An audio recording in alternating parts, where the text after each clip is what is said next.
I moved to Canada in 2016. Prior to leaving Nigeria in 2016, I was the head of media and digital for Friesland Campina, which is a leading multinational dairy company. I had moved with the intention of being a full-time entrepreneur. There's a difference between running business at home and doing it in a totally new country. One of the main challenges were in the regulatory space. It took a lot of education and convincing and proving to the authorities before we could begin to get traction. For younger entrepreneurs, newcomer entrepreneurs, I would say find a problem that is big enough a problem for a large enough number of people and set about solving that problem to the best possible ability. Do not discount your cultural knowledge and your previous experience. Don't be afraid to seek counsel. Look for mentors. I am a mother, wife, and an entrepreneur. My name is Aramide Taiwo.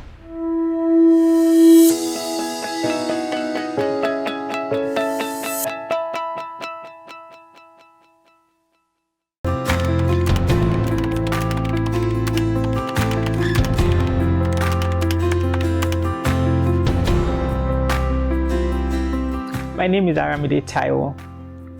I am a mother, wife, and an entrepreneur. I moved to Canada in 2016. And before moving to Canada, I trained as a computer scientist and then pivoted into marketing and communication, which was as a result of my one-year internship in school. And since graduation, my career has been all in marketing and media management. Prior to leaving Nigeria in 2016, I was the head of media and digital for Friesland Campina, which is a leading multinational dairy company. And before that, I was also a manager with MediaReach OMD, which is also a multinational media agency handling portfolios of brands across West and Central Africa. When I moved to Canada in 2016, I had moved with the intention of being a full-time entrepreneur. Having had experience running businesses back home, and also weighing the direction I wanted to go, I had decided that entrepreneurship was the best route for me, or was the route for me. But there's a difference between running business at home and doing it in a totally new country. Understanding the market, what to bring to the market, what does the customer need, who are your customers, and how do you reach them. When I moved, it coincidentally was also I had a baby, so I took that year for my maternity leave. And in that period, I decided to go into the food retail business and started an online ethnic food market post the maternity leave. And that business is called Pantry Errands. Now, while running that business, I began to identify gaps.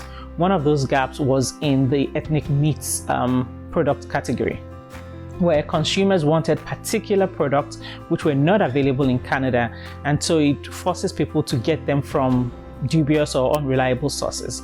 I chose to not go the common route and dig into the source of the problem, and there I found that there's an abundance of the raw material in Canada which was going to waste, and on the other hand, we have all those people who want the product and are not able to get a quality one here in Canada. And so that's how Tileyi was born.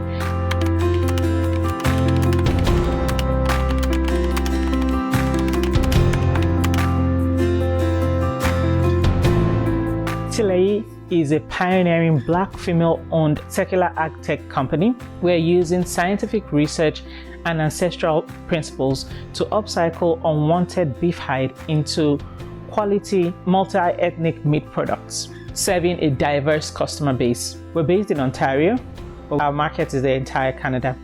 So the name Tileyi means from this land or of this land.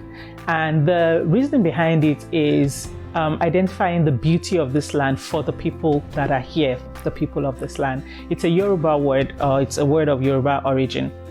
And the reason I chose that name was because I was looking at the abundance of resources that was right here available in Canada that was not being recognized. So that's what we're doing. Starting with hide, we are taking all these beautiful resources that is available in this land that we're living in and elevating its beauty or its value from assumed waste into valuable products. So yes, Tileyi essentially is from this land, which means that the product is of this land, the users are of this land, we are all from here, we belong here.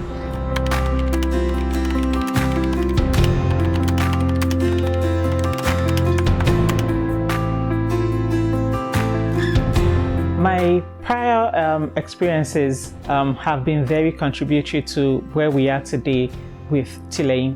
Having a background in marketing, especially with having worked with several multinational brands, one of the key elements that was important in building our business was structure. Because building structures means that we can build businesses that become sustainable beyond the initial founders, that becomes scalable to other areas. So yes, my background in marketing and working with the companies that I had worked with and the brands that I had worked on informed how I approached the structuring and the development of my business. It is also because of my previous experience where quality has always been at the fore of whatever we do. Again, we're working with multinational brands. I'm bringing that same perspective into my business.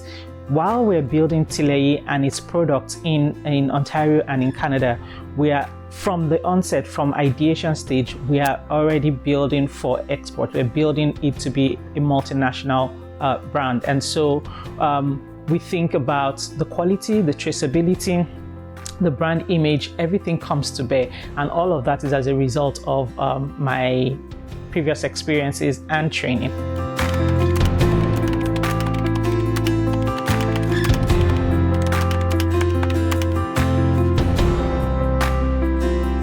There is a lot of value. One of the things I've also identified in building this business is that there is an immense amount of value in cultural know-how. For example, back in Africa, when an animal is slaughtered, you would eat every part of it. And when we determine something to be trash or to be waste, it is actual waste. It's literally not edible. So like the bowel content and stuff. So now, growing up, we didn't pay much attention to that because it was just the normal way of life. But when you now come to this side of the world, in my case, I come into Canada and I see that annually, producers in Ontario alone are spending over $8 million to dispose of unwanted cattle hide. That rang a bell of immense waste to me. And I figured, we definitely can do something about this. I figured we can change that story and create. There's also the concern around the lack of employment or insufficient employment in certain quarters. Particularly, the meat industry is struggling. There's a lot of factories or meat plants, processing plants shutting down as a result of not being able to sustain or meet their target in terms of revenue.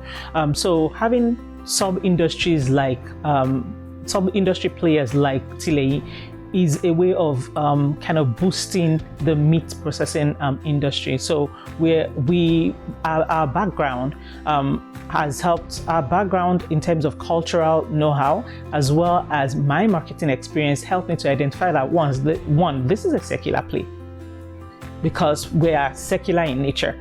We would use things. We don't waste stuff. There's no single-use plastic. Back home, there was no single-use plastic. You buy something, you reuse the container. You get something. You get something. If it rips, you would mend it. It was just the way of life. So the same thing would apply to food. You get an animal. You would use the different parts of it for different parts. Use different parts of it in different recipes and in different food products. So which is what we're doing. We're taking the part where the larger Canadian population does not recognize or doesn't use as much, and then we're using it to create food for the increasing number of Canadians who have a need for it.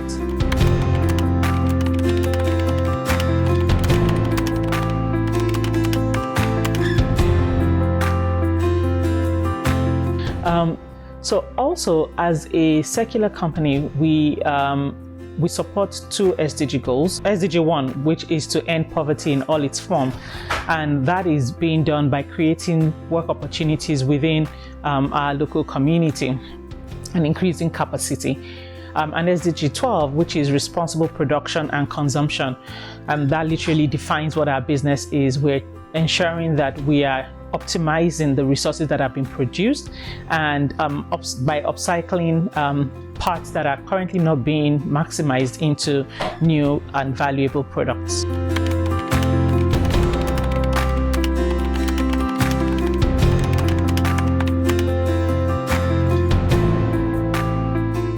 Indeed, we have had some challenges in our journey as a business and as a brand.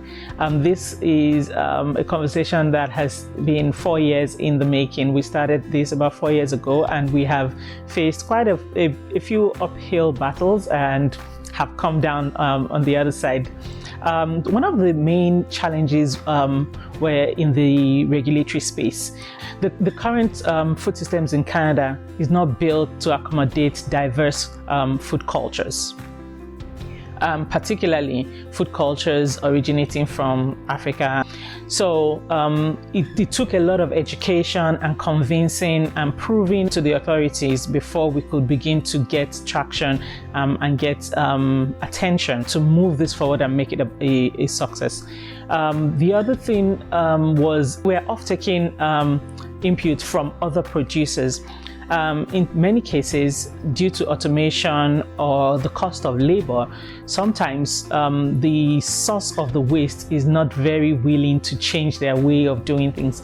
They do recognize, while they might recognize that this is a waste and there could be a better way, but the sheer cost of changing that process could be a deterrent. So for some people, it's not enough, they're not convinced, or it's not enough conviction for them to want to, the waste element or the climatic impact is not enough conviction for them to change their ways. So it took quite a bit of convincing to get a couple of producers to adopt a more sustainable approach to treating the unused parts of their meat plants byproducts. So that was that was another part of our main challenges. And without the input, we cannot produce the product. So that had a significant impact on how quickly we could begin to move towards market.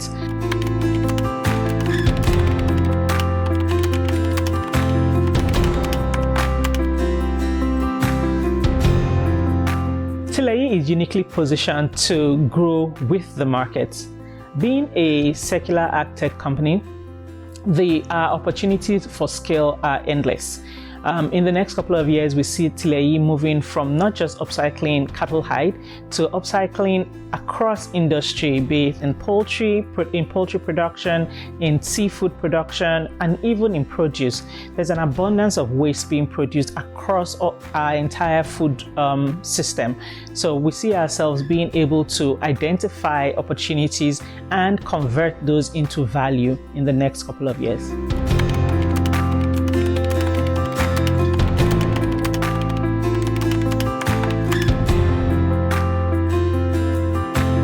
For younger entrepreneurs, newcomer entrepreneurs, I would say the first thing is identify a problem.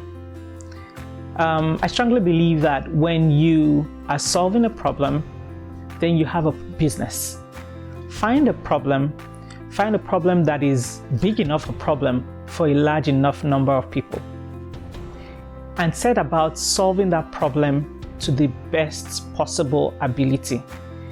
Essentially, what that means is solve it beyond the expectation of the user. I would recommend not to accept mediocrity. Do not, in whatever approach, either in your own self-development, in your training, do not accept any subpar assumptions regarding your product, your service, your market. Find your community. Entrepreneurship can be lonely, it can be hard, and particularly as an immigrant, it can be difficult. It doesn't have to be. Find community. Look for people who have done it. Find them on LinkedIn, find them on social platforms. Within the community, networking is absolutely important. Don't be afraid to speak up. Sometimes people will think that they don't want to talk because they don't want people to steal their ideas. I don't think that it is the best. Personally, I don't think it's the best way to go. That has not been the case for me. I have found that the more I reached out and engaged, the more opportunities I found, or the more information came my way that helped me to move my business forward. So don't be afraid to seek counsel, appropriate counsel, by the way. Don't be afraid to seek counsel. Don't be afraid to network.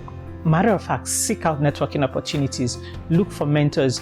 Most municipalities have a business development center. They would have an economic development center. They will have a small business organization, a small business support organization. Look for that. Wherever you live in the country, look for the small business center and go speak to them. Their job is to help you get your business running. So go and seek them out and get the help that is already available to you. Find your tribe. I live in Waterloo region, and one of the resources that have been exceptional for me is the Lift-Off Accelerator program. There are several of them. Lift-Off is particularly geared at Black entrepreneurs in Waterloo region. There is a number of such accelerators across the country, across the province. Look for them and sign up. I would say that it would take, some of them are very tasking and intensive, but you can be guaranteed that that work will be beneficial to the growth of your business. It literally is you working on your business, so do it. So find your tribe, and those tribes could be in the form of educational institutions, accelerators, or incubators. Seek out networking opportunities with other entrepreneurs that are in the field that you're in, or just generally that you can relate with.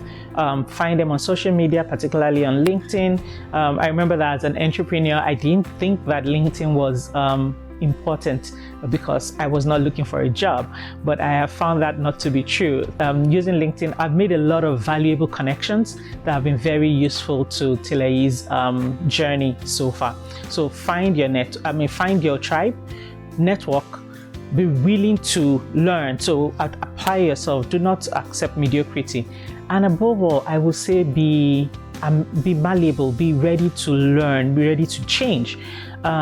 You might assume one thing is what the customer needs, but as you begin to apply yourself and learn the market that you're in now, some other opportunities might come up. So be ready to adapt, be ready to pivot. Don't resist knowledge, don't resist change, because that great big idea could just be right around the small change that you make. And do not discount your cultural knowledge. I'm building my business based on something that was commonplace back in my home country, but it is not here.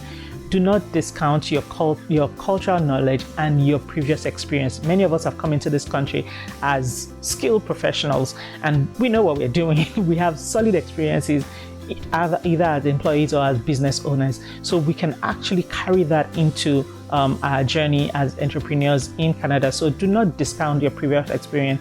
Do not belittle your previous experience. They're actually very valuable. So confidently dig into it and use it to lift yourself or encourage yourself as you go along in your entrepreneurial journey. It'll be tough, but it is very rewarding.